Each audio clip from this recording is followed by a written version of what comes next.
welcome everyone to I can't believe that I'm saying it's our first revenue focused session that we're hosting here at South Asian Success. And I don't mean that, I kind of mean that like we haven't really had a session really talking about this and talking about CS and revenue. We really focused on a lot of other topics, all valuable, but I'm very excited to do this today. And I'm also very excited about our two leaders that are joining us, as well as my co-moderator for this session. So we have a whole bunch of great things to come, and feel free to gather up your questions and things, and then we will also have plenty of time for open Q&A. But if you have something that you'd like to share, we are open to doing that during the session as well. I'm going to go over just a quick couple of logistics. So if you can, keep your microphone muted unless you have something you're actually speaking. Just helps with background noise. Feel free to ask questions in the chat. You can raise your hand. You can just chime in if you feel like there is something that is of interest that you want to chime in on. We're pretty casual. We like to keep it conversational. We also just want to make sure we have time to get through everything. Be engaged. I think this is, these sessions, we have the kind of benefit of some really great opportunity to talk with our presenters and leaders and get some one-on-one time with them. So take this time while you have it. And we will be recording, and we do post on YouTube. So just know that for yourself, that this will be on our South Asian Success YouTube channel. And I'm going to go through the agenda. Is pretty basic here. We're going to do our intros, have a little chat with our guests where Kirthi and I will post some kind of pre-planned questions, and then we will have it open Q&A, and we'll just chat at the end of quickly about what's coming up next. A little bit about South Asian Success for everyone here. South Asian Success was founded in 2024, and what we are aiming to do is to create a collaborative space where customer success and revenue professionals who identify as South Asian can celebrate our shared culture, learn and grow together, and drive diversity in thought and practice for our workplaces.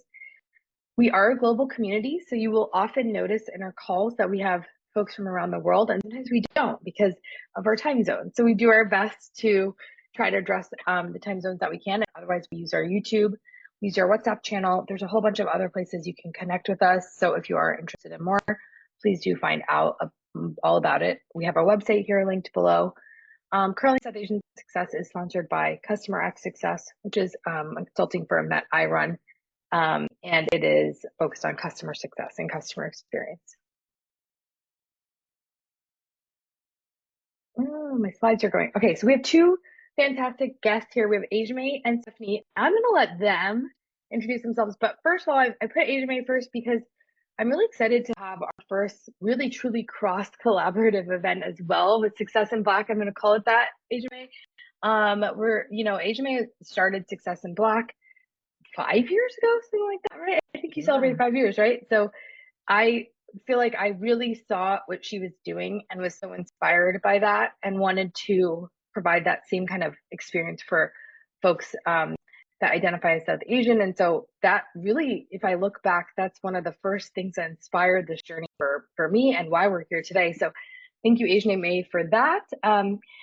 Also, Ejieme and I are co-authors in the upcoming CS book. So many very fun kind of things to share. But I'll let you do your proper intro now. Yeah, thanks so much, Parul. Yeah, so many collaborative, I guess, touch points that we have now. And excited to see you on Friday for our photo shoot in Chicago for the book. So as Parul mentioned, my name is Ejieme Eromosele. I run customer growth for a company called Quick. Quick does AI for customer experience for enterprise brands like Lululemon and West Elm Williams Sonoma and Terminex, to name a few brands that you all probably know. I've been in the customer success space now formally, I guess, for 7 years. But I say formally because I started my career as a management consultant. And I definitely think that has core elements of what we do in customer success. Funny enough, now my role role is more pure revenue focused. So customer growth is a fancier way to say account management. I just thought account management was a little bit old school, and I wanted to kind of bring it into 2025 and is to think about how our customer growth actually propels our company growth. So that's what I'm doing now. As Parul mentioned, I also run Success in Black, which is a platform to advance and elevate diversity, equity, inclusion, and belonging in customer success.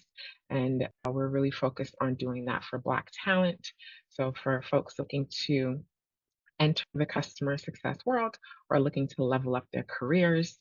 As Parul also mentioned, we're almost at 5 years. It'll be 5 years in August, and really proud of the work that we've done within our community. And then, yeah, just super fulfilled to hear, Parul, that we inspired the South Asian success community as well, and what you all are building. Yeah, so really excited to dig into the topics today and to meet all of you. Thank you. So wonderful to have you. And our next guest is Stephanie Sheehan, and Stephanie is actually well connected to the South Asian success community via our very own Kirthi Linnan. Stephanie and Kirthi work together. Stephanie leads the team that Kirthi is on, I believe. I'm speaking for you guys, but we're really excited to have Stephanie here because Stephanie is actually a former sales leader, and I don't want to steal her thunder. I want to give her a chance to introduce herself, but really we have like just I think such a richness of expertise for this call. So lovely to have you, Stephanie. Thank you so much for having me. I'm really excited to be here.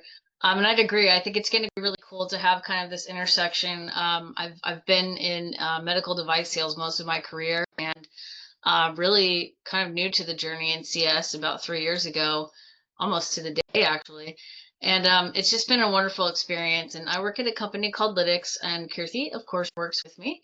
So Lytics is a company that helps protect other companies' assets, right, and people in motion, right. So it's a dash cam company that does AI, so helps the companies reduce risk and keeps our roadways safe, right. So our team of CSMs is helping our clients coach drivers and help keep everyone safe. So we've been the longest standing company in the space at 26 years, really with the biggest market share right now. So we have a lot to lose, and we're very excited to continue to drive that growth for our clients with our team of customer success managers.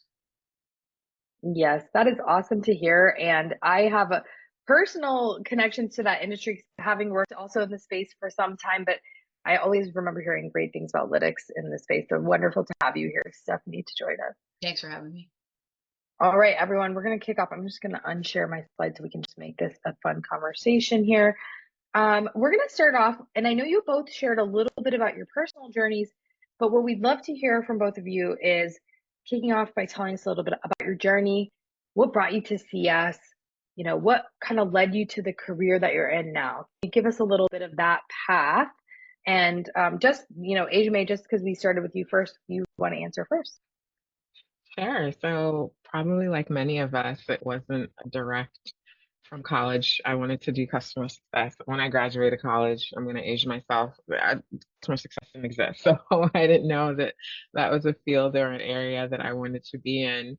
But I knew that I liked to help people. I knew that I liked to solve problems and be creative. And I think I ended up where it made sense based on what I was passionate about.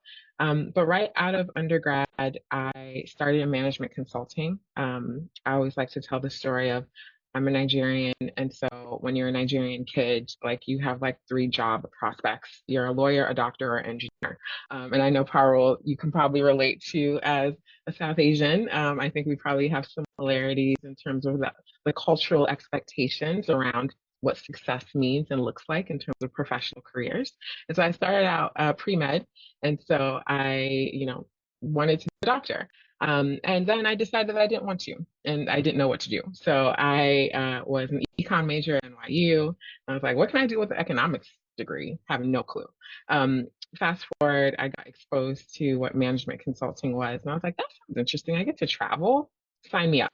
So I applied to two consulting firms, Deloitte and Accenture, got into Accenture, and that really kind of, I think, built the foundation of what I'm doing today. And, as I stated earlier in my intro, um, many of the elements that, we were taught in management consulting in terms of trying to understand what the business challenge is, trying to really dissect what the root causes, and trying to come up with solutions that are strategic and sustainable are a lot of what true, really great customer success people do.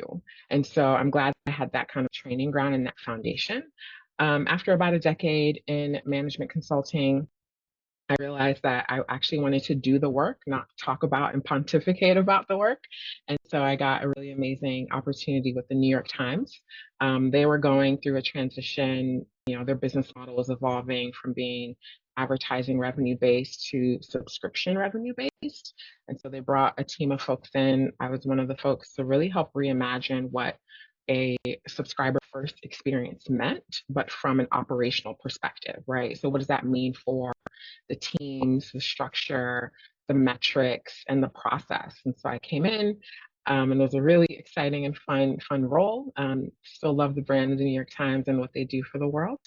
But after a few years of doing that, I decided that I actually wanted to do an even bigger challenge. And so I had a few mentors that said that maybe I should think about doing something in technology because technology was hot, it was up and coming, it was where all the cool kids were.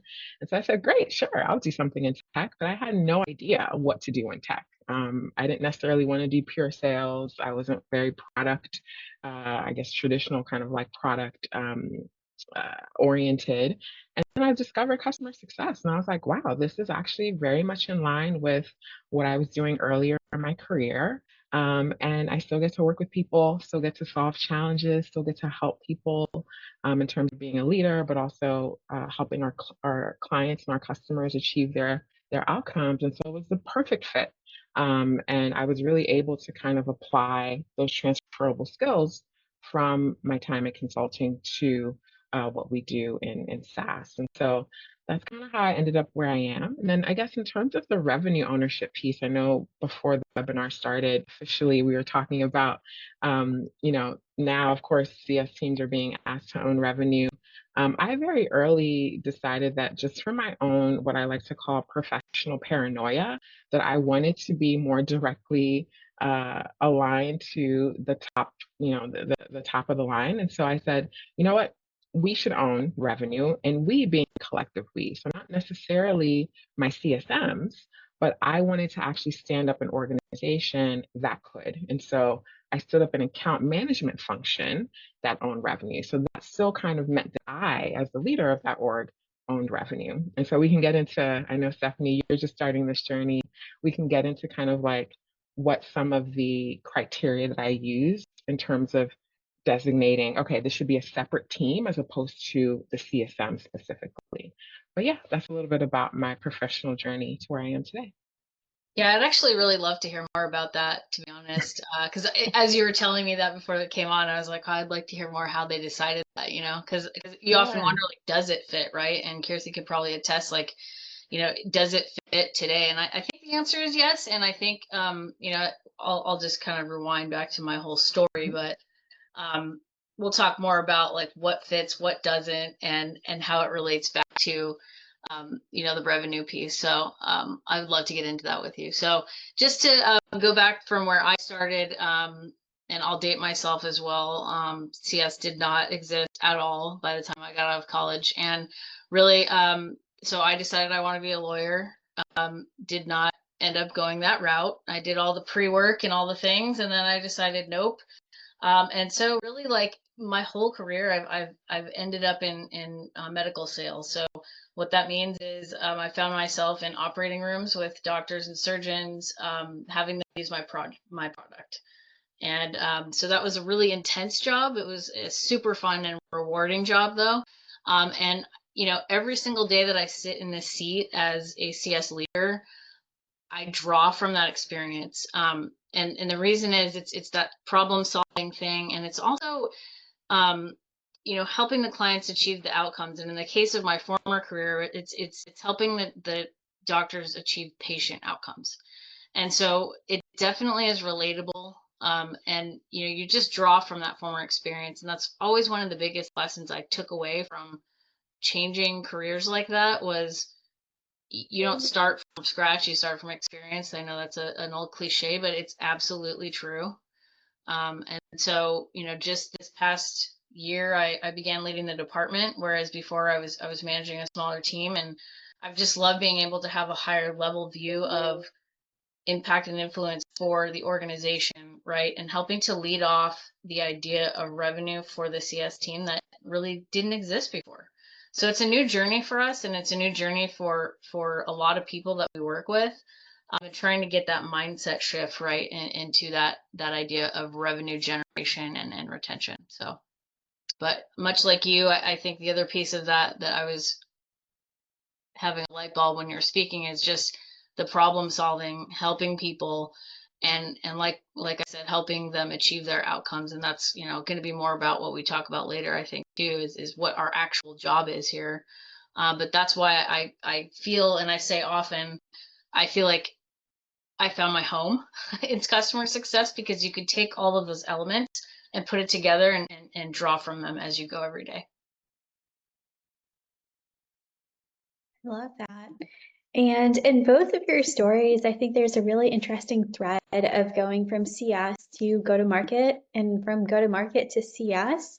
So, for the listeners who are on that journey or considering that journey, what advice do you have? What do you wish you could have known pre making the decision that might help someone listening in today? Yeah, I'll go on, and I think I'll just continue on what I was saying, which is like, I had no tech experience, and I was, looking for a job where I could really have, impact and influence and lead a team, and really just love that piece of it. And, I'm nervous applying for tech jobs. Why would anybody want to hire somebody from a completely different space? I don't have the experience. But when you show up, there are just so many different common themes. And, I was super nervous to step away from that career I built in that space. And it turns out, like, just having that new challenge, but being able to draw from 20 years, and I'm eating myself again, of experience really, really matters. And so if you're worried about jumping into the deep end of something, just know that you're going to be fine, because all the things that you've learned up to this point are going to help you just build your current career even more. And so, when you're successful in sales, a lot of those same reasons apply for why you'd be successful at CS and vice versa. And I think that's why there's so many flips, right, from sales to CS and CS to sales. And I'm curious, like, if anybody out there is having that kind of experience now of, like, are you moving to sales, or what are you seeing kind of like in your space? Like, is that something that's common right now? I'm not going to chime in. I'm going to wait for others, but I am raising my hand because I literally posted about this on LinkedIn today. So Oh, it's cool. funny. That's awesome. Just timely. I love that. I mean, I really do want to hear from, some of the folks on the call too about that exact topic. Like what are you guys seeing out there? Because I think it's interesting, and we might be able to generate even more discussion around that. But anyway, go ahead. I was gonna say, I'd echo everything that you shared. I would say too, like there's, these, whether we want to call them like competencies or transferable skills, right? That are just sort of like foundational, that to your point, Stephanie, that, whether you're a salesperson or a CS person, right? Like, the sense of like business acumen, right? Do you understand the mechanics of business? And when we talk about customer success, like what it entails, that your customers' challenges, right? And how your solution can help solve that. But it really starts with like, you know, understanding what that business challenge and business opportunity is. And I think whether you're a CSM or a seller, really good sellers know how to do that well, right? Like a good seller really is about like problem diagnosis, pain diagnosis, right? Pain articulation, pain quantification. And that's the CS does too, right? So we're able to understand what that ultimate challenge is, business challenges, and apply a service or a technology to hopefully help alleviate that. So I think there's these certain like foundational skills that are essential. Um, I think another dimension, and I know we talked about this in our prep, but you know, CS owning revenue is one, I think, specialization that's like really forming in terms of like where CS is going. I think another is like technical um, depth. So that's actually where our CSMs are headed, right? We sell a very technical product to enterprises. Um, agentic AI, highly technical, to you know some of the world's largest brands. So our CSMs really have to go deep on the product side and really understand how to apply a really powerful but a really risky technology to enterprise brands. So our CSMs have had to get a little bit more technical over time to complement, you know, the traditional kind of like CS skills that we have. So that's a specialization that we're seeing. I don't know if others are seeing as well. So yeah, just wanted to call that out as well. I feel like you just hit on a really, I mean, you both were talking about this like sort of evolution of skill set, but you just hit on an interesting point, which I wanted to dive into a little bit more too, which is your organization is leaning technical, like towards more technical skill set. I've seen this in other organizations. Like similarly, I had an organization that was like, you know, we owned onboarding. So we can't have every single thing in the chain. It was literally going to eat up all your day, right? So we had a renewals team that did all the renewals. We didn't own it at that time. I guess if we look in the market, we're hearing everybody in CS owns revenue.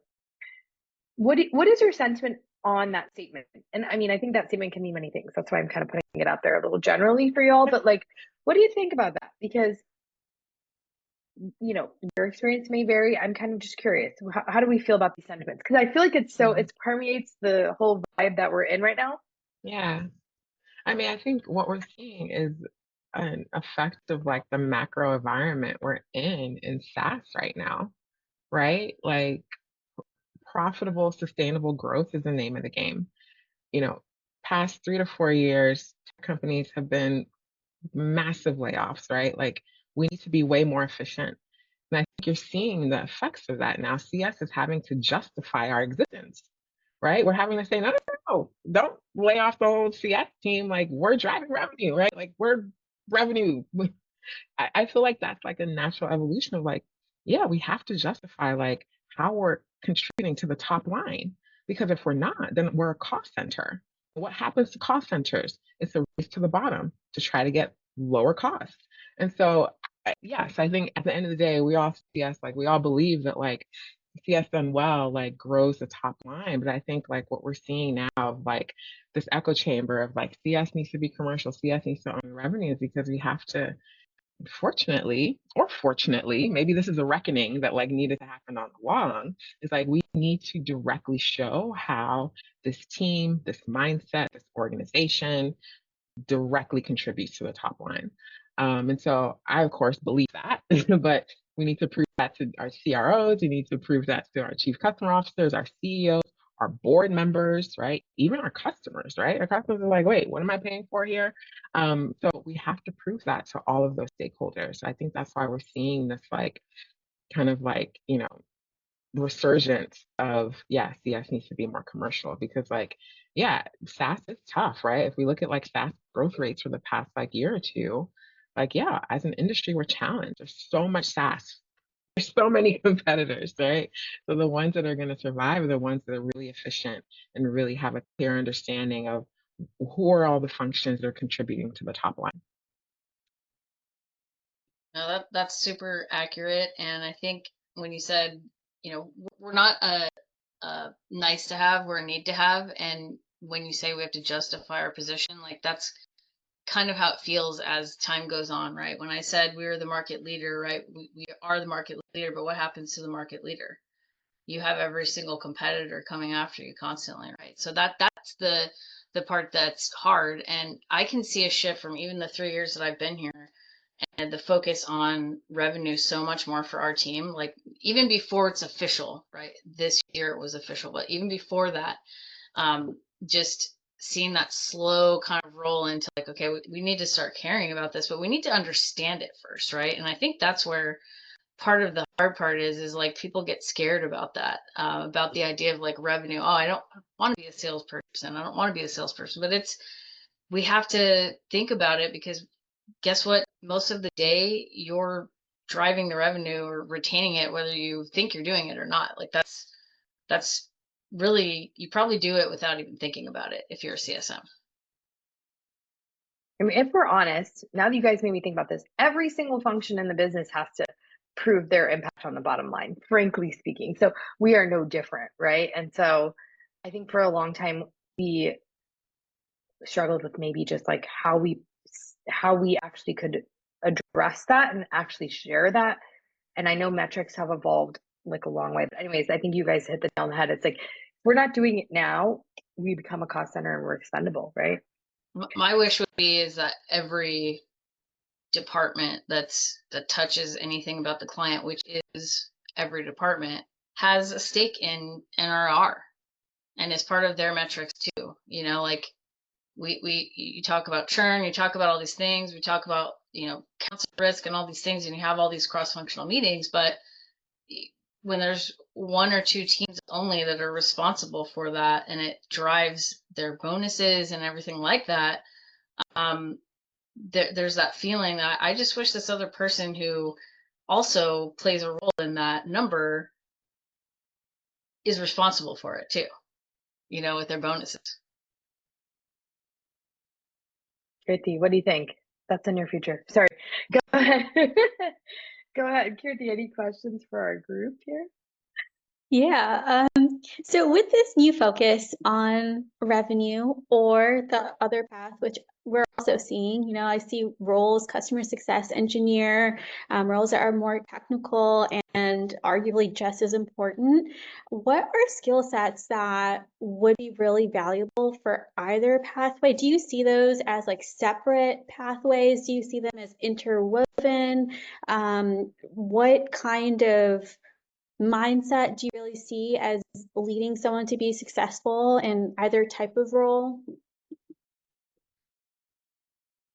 Yeah, I can go there. I just think like when I'm thinking about what are table stakes for this job, there's probably two things that come to mind, and I want to challenge people to think about this more, is just the idea of discovery. I can't stress enough how important that piece is. The idea of talking 20% of the time and listening 80% of the time, that's a thing. And there's a reason for that. How can we possibly help our clients solve problems and help their business outcomes and drive positive results for them without knowing their business? And what better way to do that than discovery? And I'm not talking about just discovery, talking to the client, but what else are you doing? You know, what are you going on their website? Are you doing that research to find out who that client is? Because again, you can't solve their problems if you don't know who they are and what they need. And I think that's like number one. And then this goes along with this. It's active listening. It's really taking a moment and taking a step back and listening. You know, not thinking about what you're going to say next, but pausing. And truth of the matter is, silence actually gets people talking more. So, you know, you pay attention more when it's silent. You look up and you're like, oh, I need to pay attention. So I think to me, it's those two things. And we throw the word consultant around all the time. And I think when I first came into this job, there was potentially a little bit of a shift from just like, I talk about this a lot, but it's customer service versus customer success. And what is the difference there? It really is that trusted advisor, really, right? Moving from customer service to customer success means that you are a trusted advisor, and you're proactively helping them avoid risk. You're proactively helping them solve problems and drive outcomes. You know, and those kind of things are things that I look for in interviews, of examples from people, right? When I ask about things and I want examples of that, those are the things that really stand out to me for someone I would want to hire. Love that. That's great. How about you, Yeah, Ejieme?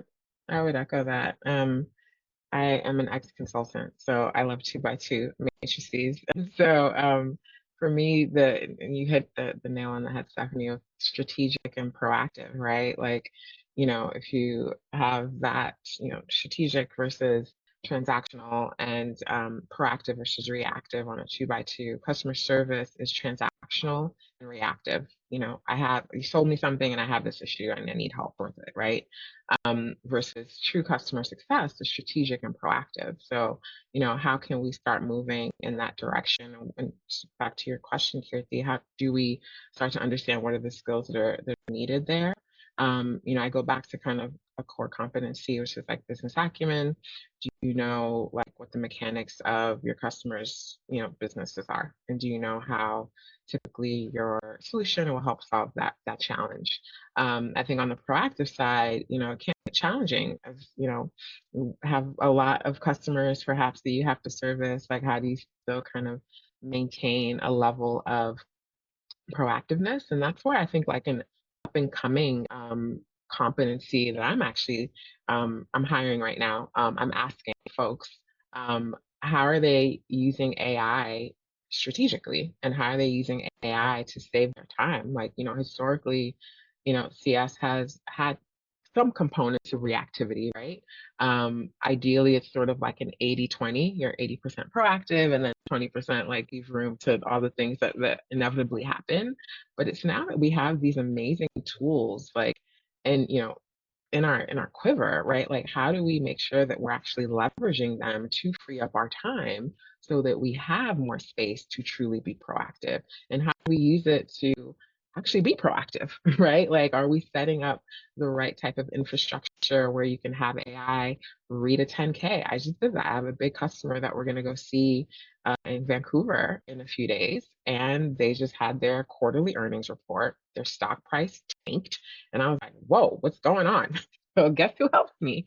ChatGPT. Like, what's the broader context of like what's going on, so that when I enter these conversations in person in a few days, saves me a ton of research time, and it gives me like a quick and dirty playbook that I can, start to leverage. So I'm actually starting to ask people that in interviews, like, how are you using AI? Like, it shouldn't be a bad word. It shouldn't be something that's like, oh, I don't want my boss to know I'm using AI to like write this email. No, I want you to use AI all the freaking time. Check it, because sometimes it hallucinates, but use it to get ahead, to save yourself time. So that's, I think, kind of an emerging, I'm calling it competency or skill. And I'm eager to learn from folks that are using it, because, I'm the first to admit there's so many tools out there. Like, I'm just like a fire hose for like, what's actually good, what's actually going to help me save time and energy.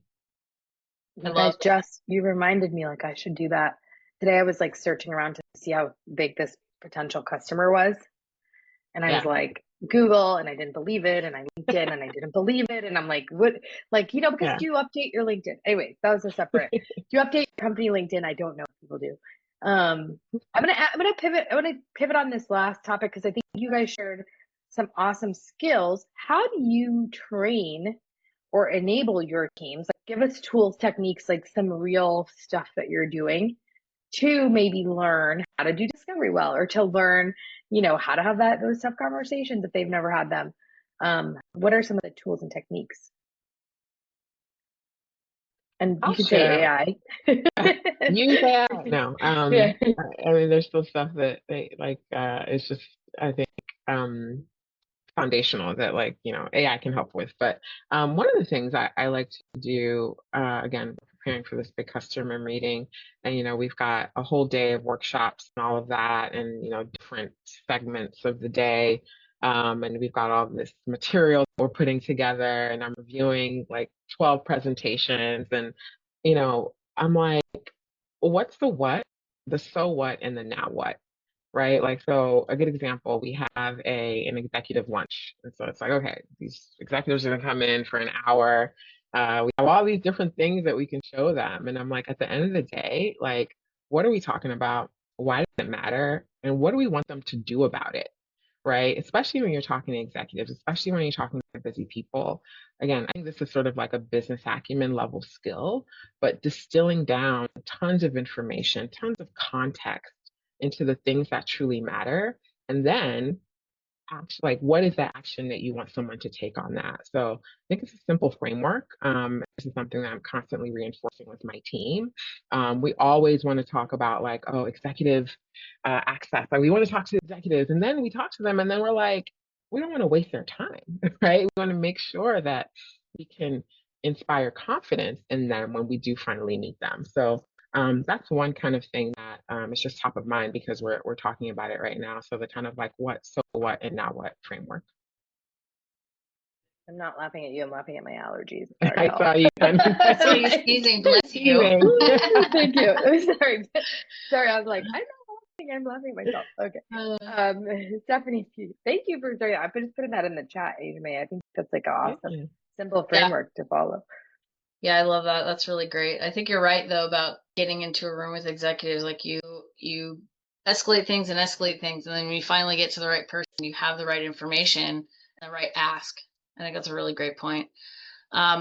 So I think just because of my background in learning and enablement, I've been at least slightly at advantage of being able to enable the team and having an eye for maybe what's missing from that, strategic mindset, or potentially the capabilities that you were talking about, right? Like just like the table stakes stuff of business acumen kind of things. And so some of the things that we were doing and that I introduced was just like a monthly professional development workshop. And each month we had a different topic. And it like I was saying, it really is like kind of table stakes stuff, but interactive, follow-up resources, follow-up things that help them build those skills. So we did, time management. I mean, raise your hand if you're a CSM and you have 10 million things to do. There's not a silver bullet for that, right? But you can protect your time.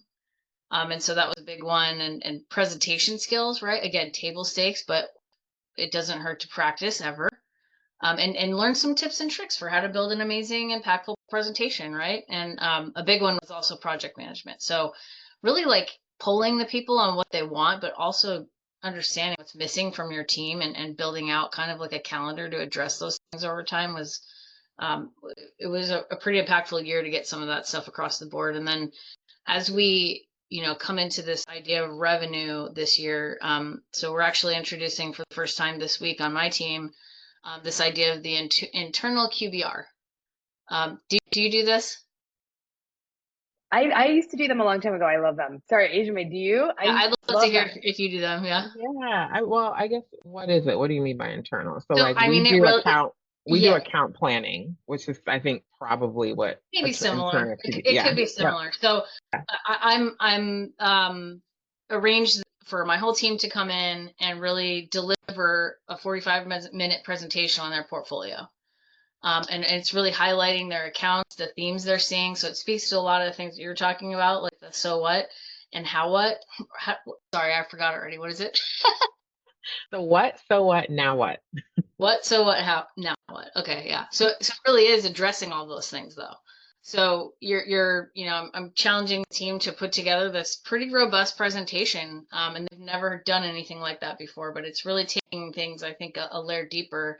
And I'll ask Kirthi, really, like she may have done this at other companies, or maybe anybody on the call has. I did the activity for my whole portfolio so that I could learn from it like they would learn from it. And I learned a ton. And I know that now I'm going to employ some very interesting strategies to drive revenue in those areas. So for me, it was a huge learning experience. And my hope and desire is that it's causing that same kind of ripple effect for the rest of the team. It absolutely does. Just taking the time to see the trends within our own portfolio and then extrapolate to others and just industry trends, it makes it more personal. And with everything going on, sometimes it can be easy to get caught in the weeds. This gave me so much more hope, just like knowing that there is so much in our control and we have so many strategies and we can all learn and grow together. I'm excited for this week. It's going to be really good. Yeah, I'm excited to hear from everybody. And I think like I was trying to tell the team it's like the gravy is in building this presentation, right? The gravy and all the learnings are happening before we even get to the meeting. And I think like that's going to be the cool part to hear from everybody about what what you might have learned during this process, and then iterate it over time. And it'll only get easier every time, but hopefully it'll get better too, and more robust. I see a hand over here. Do you have Yeah, I something? was just gonna say, Mother, do you want to chime in? Yeah, so thanks a lot. I have a very similar experience. So I create these QBR based presentations. So like we create a we prepare for monthly trading call for our investors, so P firm. And I learned a lot from those, and I was like, we need to do that internally too. So exactly, we are actually preparing the very first one for my team along with our commercial team together. So basically, Great. I had a CS team, and then the CS team plus commercial team together will kind of do. So we have like pod-based systems or market-based systems where they kind of collaborate in a specific pod or segment. And then, so this would be our first one this coming month. I would definitely love to get any insights from you on that one, because even I feel the exact same thing, because I've learned so much from these, and then I feel like even whatever they end up doing, but the learning is just so amazing if they go through this whole process. Yeah. I'd love to hook up with you afterwards and talk more about it. And even after we get through our first one, I'd love to share more, because again, like I'm just hoping that everybody learned as much as I did throughout the process, because it really was very eye-opening for me, and it drove a lot of action, and some of the things that I pulled out of that data that I was pulling together is going to drive an entire like revenue boosting strategy that I'm working on now. So it's actually pretty cool. I love the idea of involving the account sales team with this, and I think that's what I'm planning to go that way. Maybe the next round or perhaps next year, because they kind of have their own version of this. But I love the idea of bringing it all together, because I mean we work so closely together, our team and the sales team. It just makes sense, right? To have like that cohesive message. Yeah, I was going to say, I just rolled out what we call account plans, but I mean, it's essentially what you're describing, and our account managers own those.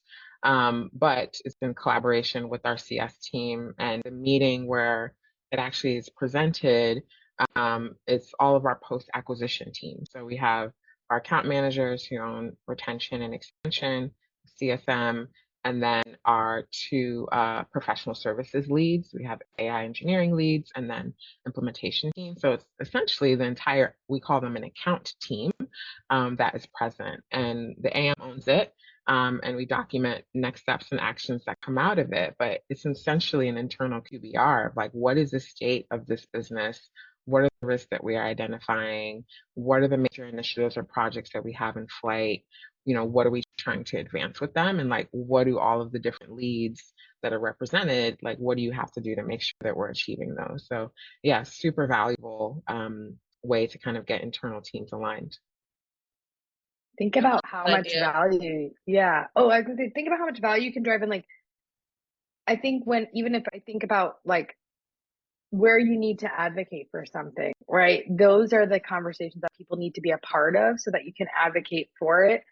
Yeah, and it helps with market, prioritization. Yeah, it helps with prioritization, especially for our PS and product teams, because there's always a million things going on. It's like once they understand the kind of like context too of what's happening in the business, it really, I think, helps you feel like you're all rowing in the same direction.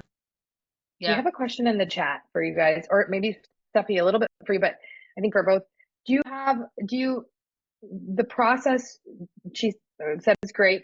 Do you take it further and ask the team which presentations they found easier to follow to help others adapt processes and best practices, or do you have like templates? I kind of am embellishing on this question a little bit. Yeah, kind of curious on your process.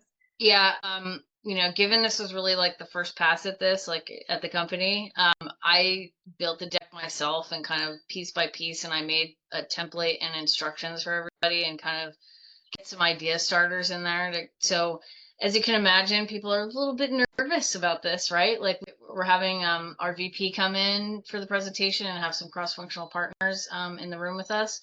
And so that was part of my, what should I do here, is should we pull in other team members? And the decision really was like, I don't know, like maybe this first time we keep it intimate, because if I take a step back and I look at my goals and objectives for this one, it was to upskill the team. Like that was my number one goal and objective of this activity, is to upskill the team to get better at some of those table stakes skills like strategic thinking, strategic planning, account planning, portfolio planning, like these kind of things. And so, like I said earlier, right? Like the idea of CSMs are just so busy and there's a million things flying at you. If I gave them the option to build me this PowerPoint, and I, didn't make this kind of an activity mandatory and take your whole day to sit in a room with us and we all listen and learn from each other, this would never happen, right? We forced it. But it should be an activity that everyone will leave and hopefully learn a ton from, and myself included, right? Like I hope that my boss learns a ton about my business from that. So it should, yeah. Did I answer your question?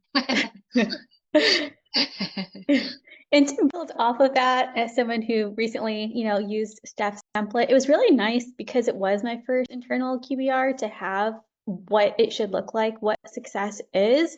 And then as with other QBRs, external QBRs, there was also opportunity to tailor because all our portfolios are a little bit different. Our clients are different. So really to show our own flavor of our day-to-days, it was a good mix of this is what success is, and then this is what it is for each person. I love hearing that. And I love the roadshow. I mean, that's not exactly, people come to you in this one, but I love the concept of like setting the meeting. What more important business can there be than talking about keeping the revenue you have, hard-earned revenue, right? So it's like a great concept in general. Any other questions from the audience? Just want to give people time. If you do have a question, you can drop it in the chat or you can chime in. So we have a smaller group. We can definitely jump in if you'd like, or unmute. Have you had any success with mentorship? And Erica, could you maybe expand a little bit further on that? Mentoring others, being mentored? I would say go both. ahead. Okay. I would say both, either like if you've had great success with either mentors within your path or just even within your own company, mentoring others below you or just colleagues or anything like that. It's interesting to hear like different perspectives. Thank you. Thank you for expanding. What do y'all think of mentorship experiences? Yeah. I vary, right? I mean, I think I've asked many people to be my mentors.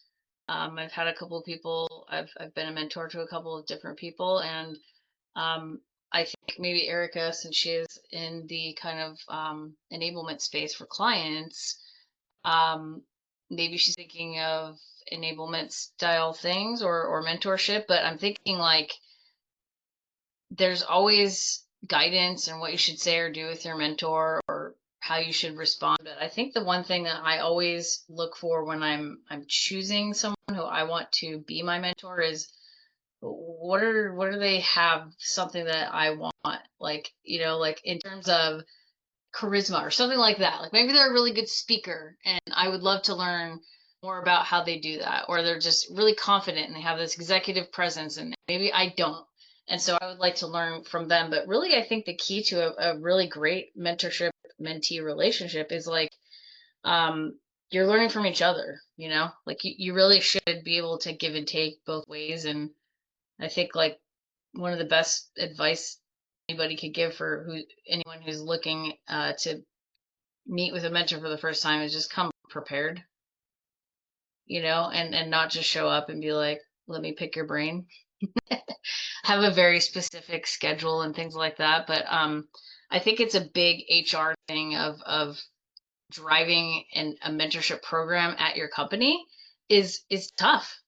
Like it's really hard. We tried it before. We had a employee resource group at one of my last companies, and that was like the number one ask of the organization was like, we need a mentorship program here. And we really tried to get it off the ground, and it's tough. It's tough with people's schedules. It's tough to drive that. And unless you have a whole host of people ready and willing to come to the table and show up, it's tough. I'm just gonna echo, show up, please, because people give their hard time, Sorry, go ahead, Ejieme. Yeah, I was gonna say but can I pick your brain? Like I think really showing up with specific asks. But I think, really great mentorship starts with you as the mentee and like you doing the self-evaluation to kind of figure out like what you want to learn, what you want to get better at, what you want to improve on. And that takes a lot of self-awareness, right? I think that, there's mentorship honestly everywhere. If you're kind of like looking and thinking about, you know, the opportunities you have available to learn. Because that's, I think at the end of the day, what mentorship is the ability to learn and grow, right? So I think it really starts with like, what do you want to get better at? What do you want to improve on? And starting there and then seeking those people that you think do it really well, observing their behavior, observing how they show up in spaces, and then going and making the very specific ask. I'm also a big believer in kind of like micro mentors, right? I think when we think about mentorship, sometimes to your point, Stephanie, like to do it really well and to have a whole program, like it's a lot. But what about the kind of like microdose mentorship that you can, again, start to kind of curate? And what about your, we hear the term, board of directors, but board of like mentees and follow up. This is something that I've struggled with. I've had a lot of great mentors in my past, but it's also sometimes like contextual. We're working together, so I see them all the time, and then I leave the job, and then I never reach out and talk to them again. Right? How do you kind of maintain those relationships? Because over time, those mentorships, those relationships, at the end of the day, can be really valuable. So I think the other thing with like long-term mentorship is like, what does it look like to check in periodically, provide updates, say, hey, I was just thinking about you, and this thing reminded us of this conversation that we had, right? And mentorship doesn't always have to be so formal. It can be a bit more informal and a bit low pressure. But I think do the work initially, understand where you're trying to grow and learn, and make the specific asks.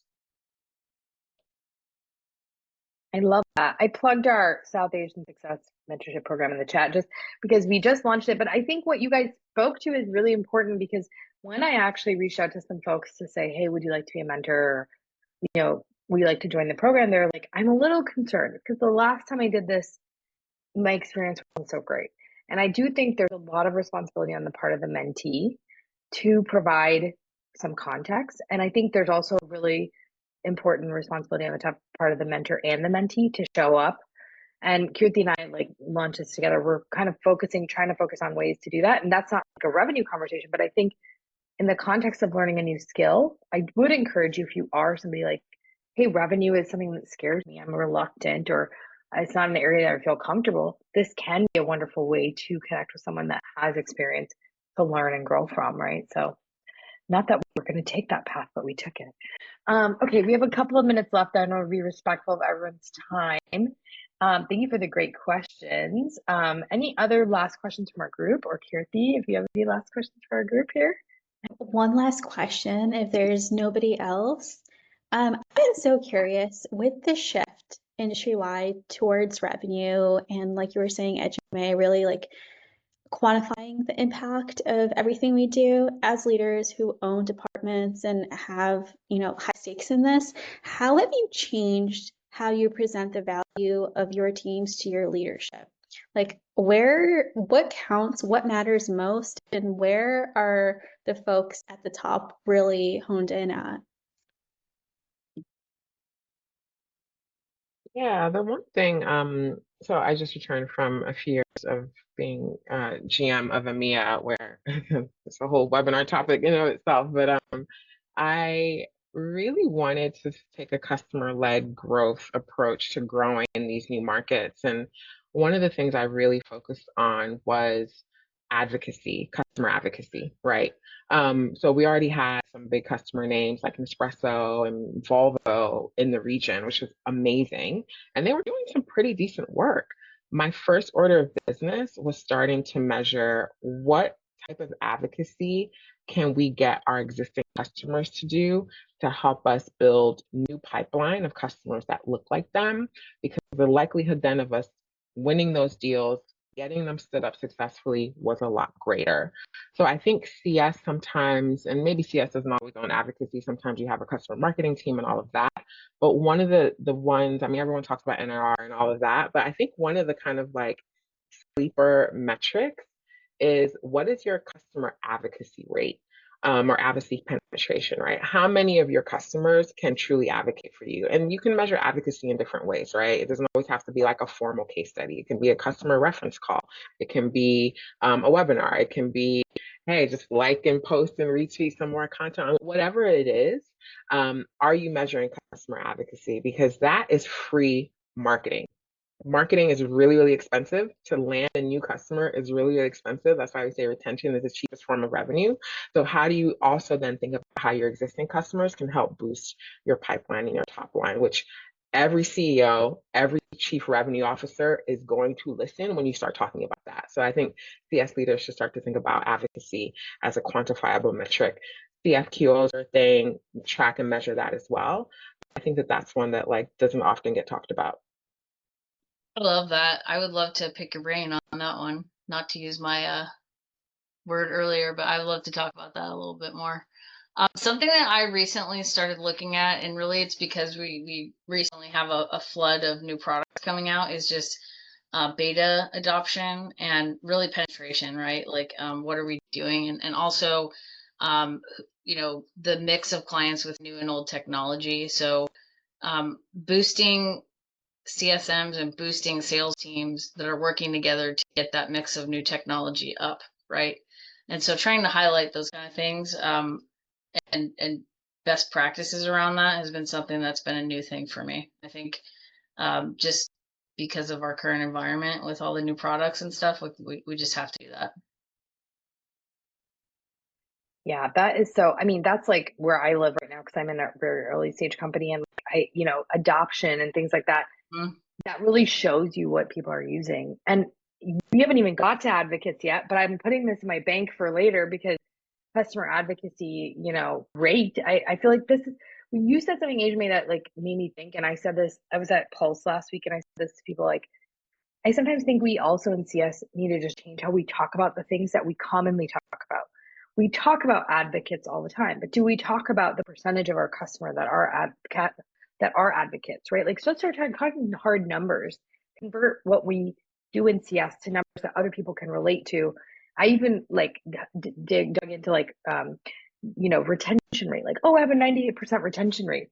Wouldn't it be so much more powerful if you're like, and I retained 300 and some blah, blah, blah $1 million out of $400 million, right? Like, oh gosh, that's basically all of it. I think we need, in a weird way, we can do the things we do and talk about it differently. And that could help us really gain more footing at the executive table. So love that you shared these awesome experiences. Well, I'm so sorry, you guys. This is 6:02 my time, so I don't want to keep everyone too long. We could keep talking about this forever. This was an awesome conversation, and thank you both for sharing these perspectives, these tools, these frameworks and things that you're doing and building, because I feel that everybody here on this call had something to take away, and if not multiple things, and we will be sharing this out further. So really thank you for the time. Thank you so much for having us. I loved it. I love the conversation. Look forward to talking to you all more. Time flies. Yes, we've built new relationships. So everybody, look for more information about Stephanie and Ejieme. We'll put their LinkedIn's in our YouTube as well, and follow along for further kind of updates. And thank you both, and thank you for joining and bringing Stephanie to us. So thanks, everyone. Have a great rest of your day. Thank you, everybody. Thank you. Take care.